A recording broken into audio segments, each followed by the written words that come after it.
This is the new Renault 5 and it's Renault's sacre bleu moment, isn't it? And what I mean by that is finally they've surprised people by making a car that everyone seems to want. But there could be a huge problem with this car.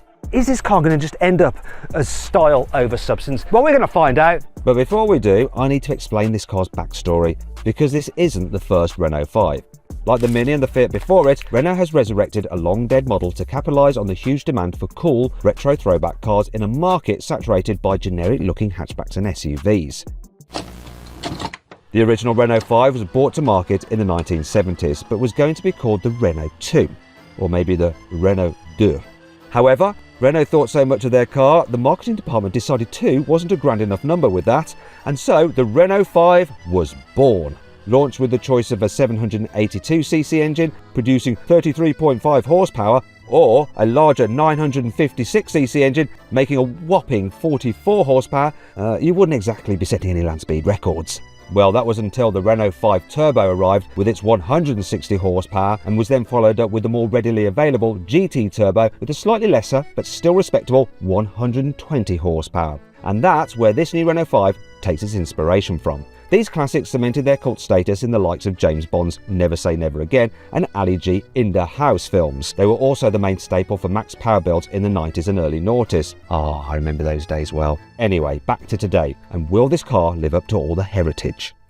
Let's start off with the fact that Renault has totally and utterly got the design of this car bang on. Really good blend of the modern with the retro. I just love the contours, I love the shape of the lights, I love how it just looks like an old Renault 5 but way more modern. It makes me want it. I'll tell you who wants it, my partner Jo. I've got a Tesla at the moment. She likes the car to drive, but she says it's a bit old manny. She wants one of these, and I can see her point. The headlight design on the entry-level car is slightly different than this high-spec version, but it's hard to tell. Oh, it's not hard to tell that. Look, cheeky little tricolor flag in there. Now on the bonnet you have this area here which illuminates when you're charging the car. It's got the number 5 in it. When I first saw the car when it was originally unveiled, I didn't like that. I'd rather just have it complete bonnet. That is silly. It's actually meant to mimic the air intake on the classic Renault 5. It's grown on me, and here's an image of it charging. It actually shows you how much battery you've got left. Anyway, moving down the side, all models get 18-inch alloy wheels. You just get slightly different designs. These are diamond cut. Whoa, there's your charge port there. Certain models come with different graphics and you can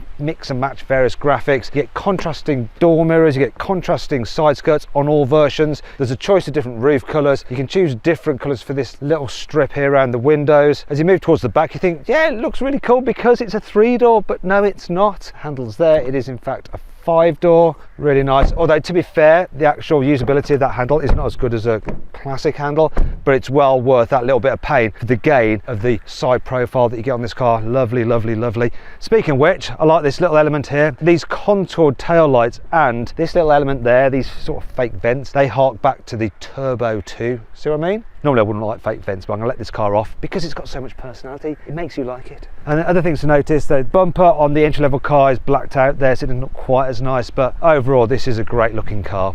This one has actually been lent to me by CarAudioSecurity.com. I've no idea what they do, no idea at all. The good news is that the interior of this Renault 5 lives up to the exterior. Once again, we've got a cool, modern, retro design, just the way you've got this cockpit here with the screens. Yes, they're sort of stuck on, but it all looks good. It's nicely integrated. I like this little bit here on the dash, like it's soft materials, you've got stitching in it, and I know you don't go around squeezing dashes unless you're me, but it just looks nicer than the harder plastics, which are evident around the place up here and here and here. But you sort of let the car off because most of the places that you touch do actually feel nice and expensive. Speaking of which, yeah, the switchgear is nicely damped. Feels way more expensive than in the modern BMWs, to tell you the truth. I also like this because unlike in a BMW, you can control the climate controls through physical buttons here. Look, there, yeah, well done Renault. We love that. You can also control them on the screen as well. But what is odd is this. While I can control some of them, what I can't do is control other bits. Like I can't change the fan, I can't change the actual direction of the airflow. I have to do those down here. Look, what's that all about? And I have to turn it off down there. Can't turn it off or on up there. It's like whoever was designing or programming this just went home early for dinner. Anyway, the rest of the infotainment system is generally easy to use. You've got Google Maps like that. Unfortunately though, you can't actually run satellite view. Why not? It's a shame. The system itself is pretty responsive and it's easy to go through all the different menus. It's all logically laid out. Very, very easy to use. Digital driver display, bit interesting. So they've gone for a quirky design. You can move through different views, which are quite handy. And I do like the map view here, which mirrors the map view in there. What is a bit odd is that you have this little line there where it shows your speed. Now we have to do a cut away from when I was driving because it actually shows like a speed mark, and then your numbers are sometimes just recessed behind this line. It's kind of a bit unnecessary design really, and I don't need to have the speed limit warning and then a little marker of where it is as well. But other than that, I do quite like the system. Now you can control most things through the steering wheel, once again easy to use, and on all but the entry-level car you get adaptive cruise control. It's a shame they didn't put it on all versions. Just like in a Porsche, you've got your driving mode select button here on the steering wheel. I don't know why Renault calls it multi-sense rather than mode. The seats got a cool retro look to them. They feel lovely, they're comfortable. The seating position is good. It's highly adjustable as well, which is great. So too is the steering wheel. Look, lots of adjustment. And big shout out to the lumbar support. Some cars you don't get enough. This is like really like sticking a cushion behind your back, and you can alter it quite quickly. The motor is fast. Let's have a look at some other things. Yeah, vanity mirror. Nothing really particularly interesting. Storage under here is okay. That's a bit floppy. So you got cup holders there, and you can take out the divider. Now they're deep, a bit loose. Mind you, maybe you do it that way, that's a bit better. The door bins are quite shallow, but they are big enough to hold a big bottle, and it'll wedge in there, so even when you brake, it won't come out and like get stuck underneath your brake pedal, which would be a very bad thing. We've got some storage there, I'm not sure about that, and then we've got wireless charging for your mobile phone. I don't know where my mobile phone is. I'd illustrate it if I had it. Unfortunately, it doesn't seem to have cooling. So look, no, there's no cooling. Shame. You've got two USB-Cs there, old school 12 volt socket, and then this recessed area there to put, I don't know what. One thing I really like is a square patterning on the headliner. It just gives this car character. Oh, I want to just tell you about this little thing. So see if I can get it up. It's your digital voice assistant called Renault. Spelled R-E-N-O. No, that's Google. Hey Renault. There he is. Hello, look. I actually call him Diamond Geezer because he's the Renault Diamond, but he can actually connect to things like ChatGPT, so you can ask him questions and he'll give you the answer. Sometimes the answer will be wrong, you know, like with ChatGPT, so it's fully authentic. It's also quite intuitive. So I was driving this car earlier in the morning and the windscreen was starting to fog up. I didn't really think about it, and he said, oh wait a minute, it looks like your windscreen's going to fog up, shall I just put the demister on? So I was like, yes, thank you very much, you were on that before me. Unfortunately I had the climate control off and he wasn't able to turn on the climate control to do what he said he was going to do, but there we go, at least he tried. So Renault has nailed the design both inside and out, but there's one area where it has slightly shot itself in the foot. You see, by keeping a small overall size, rear passenger space is compromised. It's a real shame. You can probably see, look, I've got no knee room, and this seat is in my usual driving position. What would it be like with someone taller? Jack, do you want to have a quick look? See, I'm going to put on my Meta glasses and you can see what's going to happen to me. Are you comfy? Need a little more. Go on, a bit more. Are you all right there? Is that how you normally drive? Yeah.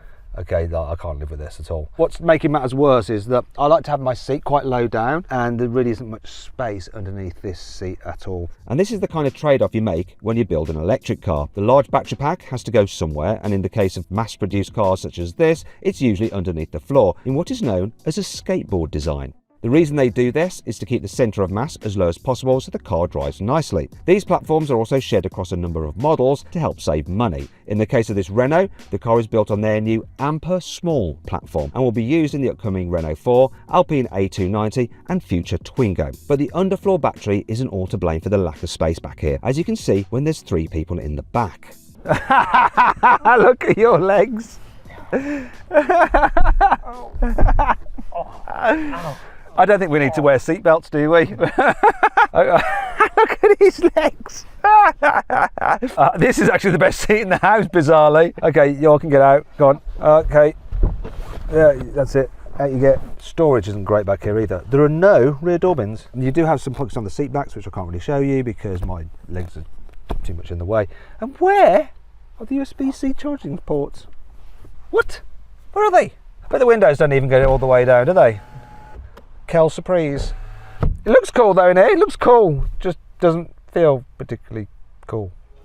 Fitting a baby seat in this car isn't particularly easy either. The doors don't open very wide and the lack of space back there makes fitting a rear-facing seat a bit of a chore. You'll also need to move the front passenger seat forward to get it in. And there's some other really annoying things which I'll tell you about later in the video. But first, let's find out if the boot space is better than the space in the back seats. Thankfully it is. The capacity is 326 litres, which is about average for this kind of car, though it's not quite as large as a high-end Insta's boot. And if you want to see my full in-depth video review of that car, click on the pop-out banner in the top right-hand corner of the screen or scan the QR code on screen now. So underneath here you have some storage for your cables and stuff, but apart from that, let's see how practical it is, and I'm going to test it with my carry-on suitcases there, although I'm not sure whether they're a bit too large for Ryanair, even though they are Ryanair colour. In fact, this is Ryanair colour, isn't it?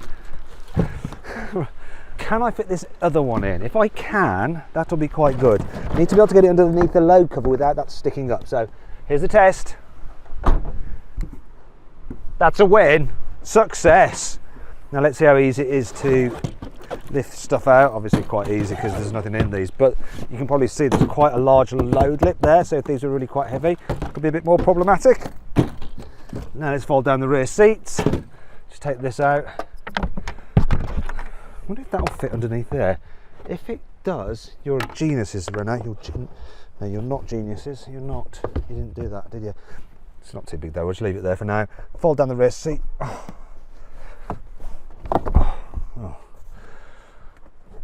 Oh gosh. It's hard, yeah. There's not much space in the back. I have to move this seat forward.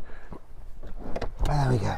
Now you can see that there's a massive ridge there, so if you want to load stuff in like this and then slide it to the front, you're gonna have to do something like that. Not ideal. Wait a minute. I've noticed it appears that Renault really likes cocks. There's another one just here, look.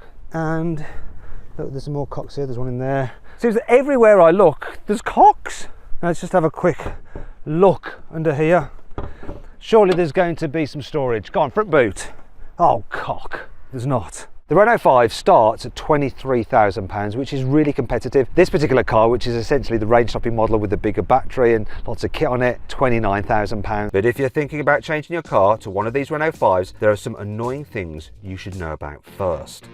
The definition of the reversing camera is just so 1990s. It's a bit retro like the car, to tell you the truth.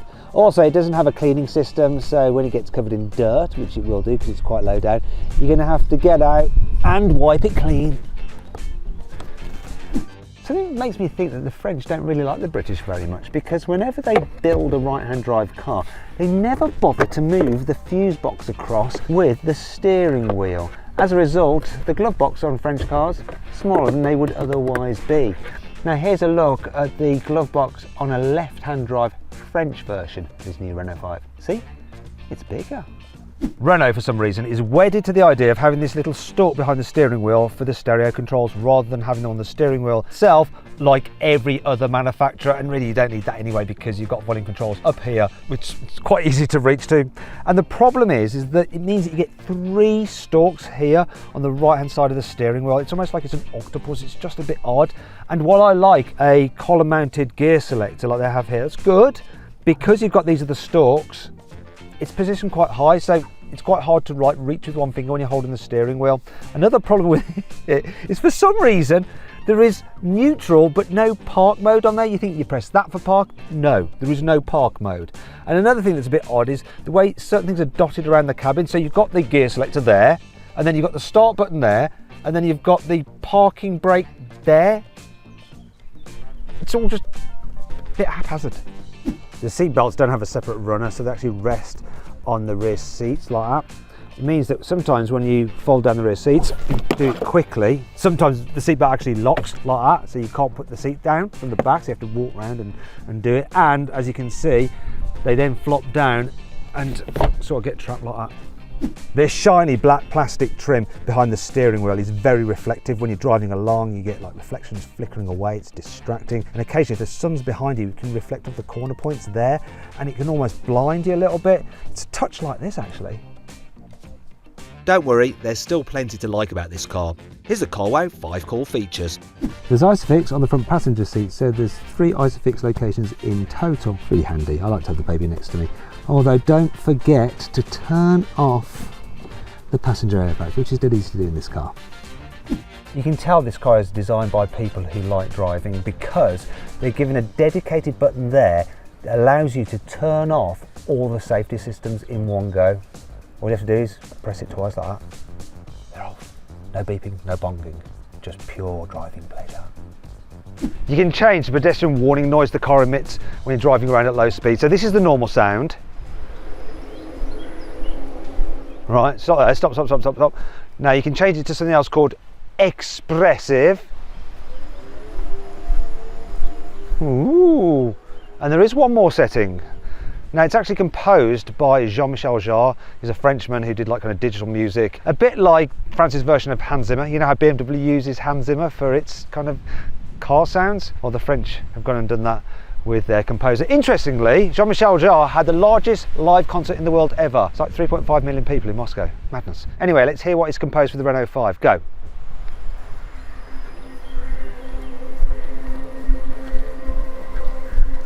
I think that's the winner, isn't it? If you're wondering why we're doing it in reverse, for some reason it's louder in reverse. The car will grade your driving for safety and efficiency. So let's have a look at my safety score. It's 86 out of 100. It's good, keep up the effort. Let's improve trajectory control. Look, it give me some advice. Consider using your indicator when you change lane in order to inform other road users. Oh dear, I spent too long driving BMWs. Assistances are available in your car to help improve your trajectories. Lane departure prevention. No, I don't want those on, thank you. Around 30% of drivers had an accident or near accident due to loss of vehicle control, often caused by excessive speed on curves. I think I've been going around corners a bit too quickly, but hey, I'm a motoring journalist. I'm supposed to do that to test a car's handling. Anyway, let's check out the bit about economy.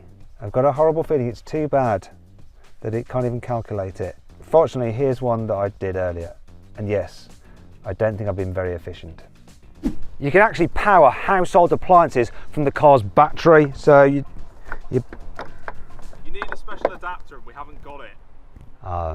What we do have with the Renault 5 though is a very easy choice between 2 power outputs. There's the urban model, which has 120 horsepower, 225 newton meters of torque, and can do 0 to 60 in a claimed 9 seconds, and should do 190 miles on a full charge. Then there's this car, the Comfort. It gets 150 horsepower, 245 newton meters of torque, and will do a claimed 0 to 60 in 7.9 seconds, which I'll test a bit later in this video. This model is supposed to be able to do 248 miles on a full charge. Right from the get-go, this new Renault 5 is a real joy to drive. The engineers have got this perfect balance between comfort and cornering ability. You know, you drive down the road, it deals with bumps so well, it makes it a real pleasure to just cruise about. And then when you get to some corners, want to have some fun, it feels sharp and responsive. Win-win. Also, the throttle pedal, it gives you just the right amount of power that you're expecting. There's no slop in it. Now, this is one thing that you find with some Chinese cars. They can't quite get the steering and the throttle pedal quite right. Now, it's a little bit like when you're cooking a meal. You can have the best ingredients in the world, but unless you've got a good chef that knows how to mix them together, you can end up with something not that tasty. But I'll tell you what, Renault's engineers are Michelin starred when it comes to cooking up a car that's tasty to drive. Yum, yum, yum. I really like it. Now, full disclosure, I've always been a bit of a fanboy for Renault sporty models, so I always preferred the Renault 5 GT Turbo over the 205 GTI. Now, most motoring journalists won't agree with me, but that's how I feel. Also, the Renault Megane R26R is one of my favourite hot hatches ever. I remember going on the launch of the Ford Focus Mark II RS, thinking that was brilliant, and then I brought it back to the UK and I put it head to head against the R26R, and then actually felt, oh my god, this Ford is nowhere near as good as the Renault. The Renault felt like a racing car, and you can just tell that Renault's put all that expertise that it's built up over the years into making this car good to drive. Now, there is one slight problem, and it's the brakes. So with electric cars, you often have this problem where they can feel grabby, and the reason for that is that the first part of your braking is regen effect. So it's actually the motor slowing down and putting energy back into the battery, and then you press the pedal a bit more, and then you get the actual friction brakes grabbing at the discs, and that bit can just, that transition can make the car feel jerky. So to prevent that from happening, Renault decided to actually make this car have brake-by-wire. So the braking is actually done by a computer program, depending on how you're pressing the pedal. And while it does eliminate that kind of grabby feeling, there's something just slightly unnatural about it. Takes some getting used to. It's not terrible, it's just that when the throttle and the steering is just so spot on, that stands out as being not quite perfect. In terms of performance, this car's got it going on as well. So this 150 model has plenty of get up and go, you put your foot down, and it's nippy enough for overtaking on the motorway. But what about when you want to accelerate from a standstill? This 150 version of the Renault 5 is supposed to do 0 to 60 in 7.9 seconds. Let's see what it can really do. Here we go, 3, 2, 1. Oh, the stability control killed that one.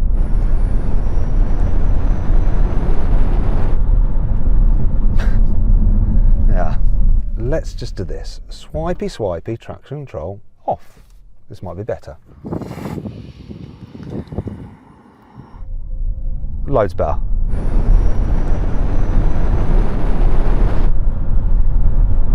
Yes, success. Right, let's do a brake test from 60 miles an hour, hoping for around 35 meters. Let's go. Oh, it is a bit wet. Oof. 36 meters, that's okay. The ABS did a good job. And that brings me on something else to do with the stability and traction systems. Now, one of the issues with many front-wheel drive electric cars is that because electric motors produce instant torque the moment you put your foot down, when you're pulling out of a junction with some steering lock on, they can spin up their wheels quite quickly, and then the traction control comes in,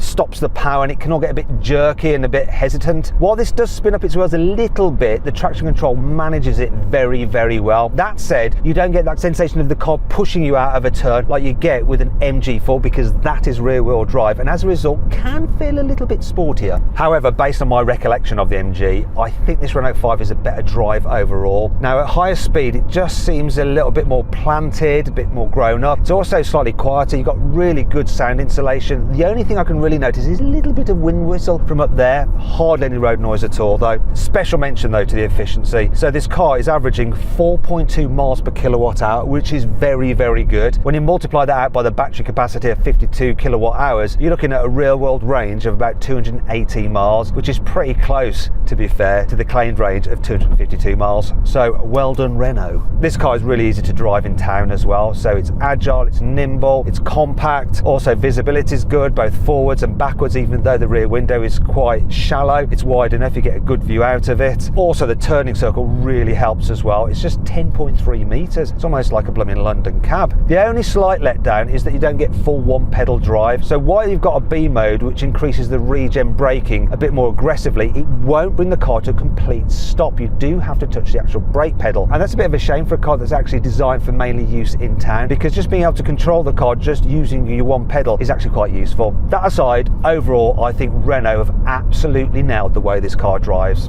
I like it a lot. So then, what's my final verdict on the new Renault 5? Should you avoid it? Should you consider it? Should you shortlist it? Or should you just go right ahead and buy it? Well, as long as you don't need to carry people in the back of your car very often, I think you should go right ahead and buy the new Renault 5. C'est génial.